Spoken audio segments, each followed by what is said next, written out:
What if the sister you trusted most becomes the one who destroys you? In the heart of an African village where the moonlight carried secrets and the wind whispered warnings, two sisters, Amara and Amaka, walked the same path, but envy and love waited to test their souls. Tonight you will see how shadows can turn blood against blood and how love can break even the darkest curse.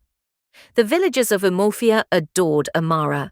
Her smile brought light, her songs calmed crying babies, and her hands fed the hungry. But to Amaka, this felt like a dagger. "Why is it always Amara?" she muttered under her breath. "Why not me?" Before the drama begins, show some love, like, comment, and subscribe. Your support keeps these stories alive. Now, let's begin the tale. One evening, the village elder announced a sacred test, a journey to the river shrine, where the goddess of destiny would reveal who was chosen for greatness. Amaka's heart beat with hunger for glory.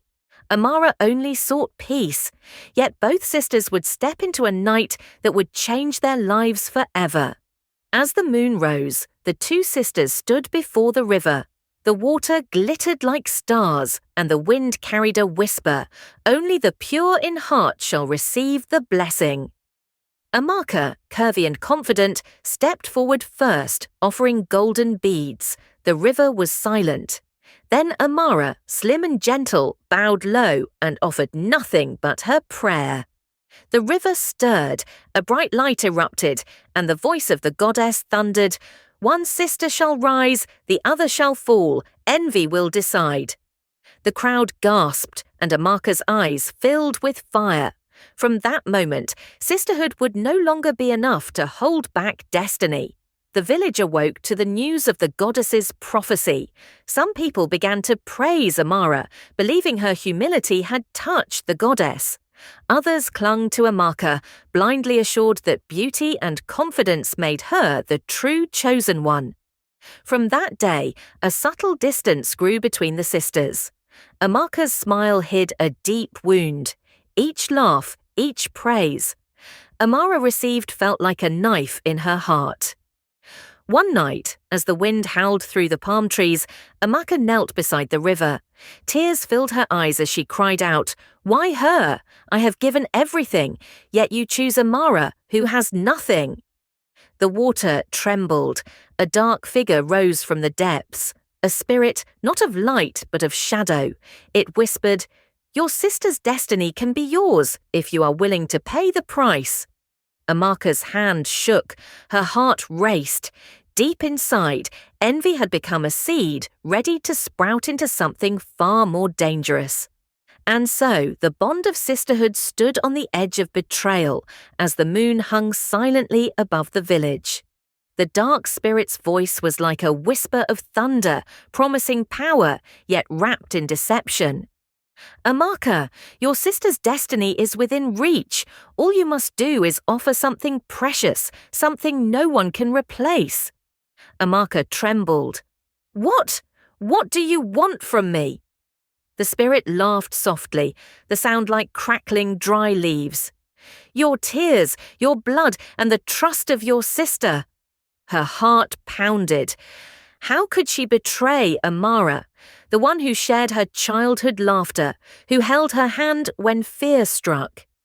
But the image of crowds cheering Amara, calling her the goddess chosen, burned her like fire. That night, Amaka cut her palm and let her blood drip into the river. The spirit drank it with a hiss, and the water turned black. "So it begins," the voice said. "You have chosen envy over love, and worlds shall bow before you. But first, your sister must fall." Amaka looked into the dark water. For a moment, she saw her reflection, but it was no longer fully her own. In the distance, Amara sat praying under the iroko tree, unaware that the sister she loved had just opened a door that could never be closed. The sun rose over the village, bathing the huts in golden light. Children laughed, women pounded yam, and the drums of the upcoming festival echoed. Amara, beautiful and graceful, stood before the shrine of the water goddess, offering calabashes of fruit. Her heart was pure, her voice soft as she prayed for the village's peace. But behind shrine, Amaka watched, her eyes no longer innocent. They gleamed with a dark shadow. The spirit's voice slithered into her ear. "Do it now! Steal what she holds dear. Her trust will be your weapon." So, when Amara finished her prayers, Amaka smiled sweetly and said, "Sister, let me carry your offerings to the festival grounds." Amara's face brightened. She nodded, grateful for her sister's help. But as they walked, Amaka led her to a lonely path by the river. There, she accidentally dropped the calabash into the water. "Oh, Amara, I am so sorry," Amaka cried, her voice trembling, but her heart was cold. The villagers who saw it began to murmur, "Is this a sign? The offering is lost. Did the goddess reject Amara?" Shame burned in Amara's chest. She knew the truth, yet her love for her sister kept her silent. The dark spirit laughed in the wind. "Yes, yes, let the world do the rest. Envy has planted its seed." And that day, for the first time, Amara's name was questioned. The festival drums beat louder, but Amara's heart was heavy. She smiled and danced among the people, yet she felt their eyes watching, judging. "The offering was lost," some whispered. "Maybe the goddess has rejected her." "Or maybe she is hiding something," others said, their voices like venom. Amaka stood nearby, nodding sympathetically as if she too was shocked. Yet, in her heart, she rejoiced. When the chief priest lifted his staff, silence fell. He looked at Amara with stern eyes. "Daughter of this land," he said, "when an offering falls into the river, it means one of two things. Either the goddess rejected it, or the hand that brought it is not pure." Gasps filled the crowd. Amara's lips trembled. She wanted to speak, to defend herself, but she could not expose her sister. Tears gathered in her eyes as she knelt. "I am pure of heart. I have not offended the goddess." But the people turned their faces away. Doubt had taken root. Later that night, as the moon shone bright, Amara sat by the river alone. Her tears fell into the water, and from the depths a soft voice emerged. "Child, be strong. Truth cannot be buried forever, but know this, love is a blessing and a curse." Amara looked up, shivering. The water had spoken, yet she did not understand. Meanwhile, in the shadows, Amaka watched, her face twisted with both guilt and pride. Envy had given her power, but it had also bound her to the dark spirit forever. The night was silent, but not peaceful. The village slept, yet a dark wind swept through the trees. In Amaka's hut, the air grew heavy. The oil lamp flickered violently, and a chill ran through her bones. Suddenly, a shadow rose from the corner. Two red eyes glared at her, and a voice like crackling fire filled the room. "You have tasted envy, and it has fed me well, but the river's balance demands more." Amaka trembled. What do you want from me?" The spirit's voice boomed. "Your debt is not paid with whispers. Bring me something greater. Bring me blood." Her hands shook. "No, I cannot. I only wanted her humiliated, not harmed." The shadow laughed, a sound that made the walls quiver. "You chose me when you let envy into your heart.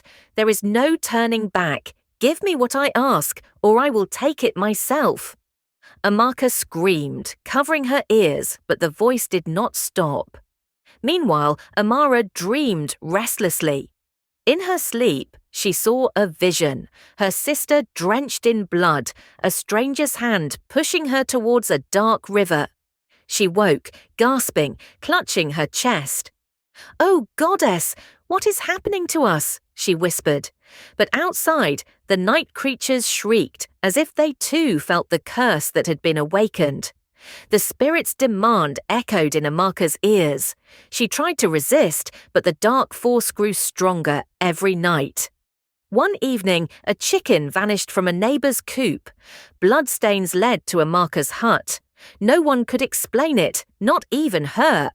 She woke to find blood on her hands. The villagers began to murmur. Could she be possessed? They asked. Amaka fell to her knees, crying. I never touched it, I swear. But the spirit's laughter hung in the air. This is only the beginning. Amara, troubled by her dreams, went to an old priestess living by the river. The woman was blind, yet her eyes glittered with knowledge. Child, priestess said, your bloodline is cursed with envy. One must break it or both shall be destroyed. Amara trembled. Tell me what to do. You must face your sister with love, even if she hates you. Only love can weaken the shadow. Amara nodded, tears in her eyes, but in her heart she feared it was too late. The next market day, Amara stood before the villagers, sharing her harvest with widows and orphans. Amaka watched from the crowd, jealousy burning inside her like a wildfire. The spirit whispered in her ear, now is the time, humiliate her, break her in front of them all. Possessed, Amaka walked forward, ripping the baskets of yams and cassava from Amara's hands. Stop pretending to be kind. You think you're better than all of us, she shouted. The crowd gasped. Amara stood silent, her eyes wet with tears. Amaka, she whispered, you are my sister. I will never hate you. The spirit screamed in fury, invisible to others, but loud in Amaka's head. The shadow grew angry. That night, the spirit appeared in full form, a dark figure with horns and eyes of fire. You defy me, Amaka. If you will not give me blood, then I shall take yours. Amaka fell to the ground, weeping. Please, please, don't. Amara burst into the hut, hearing her screams. She saw nothing, only her sister writhing on the floor. She held Amaka close and cried, If you want blood, take mine instead. She is my sister, take me. The room shook. The spirit roared. Love, love is a weapon I cannot bear. The lamp blew out. Darkness filled the hut. Then a bright light shone, and the spirit screamed as it vanished into nothingness. Amaka lay in Amara's arms, exhausted, her body trembling. Why did you do that for me? She whispered. Amara smiled, tears streaming down her face. Because no matter what, you are my sister. Envy could never change that. The next morning, the village awoke to peace. The strange darkness that had hung over them had lifted. Amaka, humbled and repentant, stood before the people and confessed her jealousy. She begged Amara's forgiveness in public. Amara embraced her. We will heal together. The crowd cheered, and the priestess's words echoed in Amara's mind. Only love can break the curse. Envy destroys, but love heals even the deepest wounds. Remember, blood is more than family. It is sacrifice. It is loyalty. It is love. If this story touched your heart, do not forget to like, comment, and subscribe for more African tales that will shake your soul.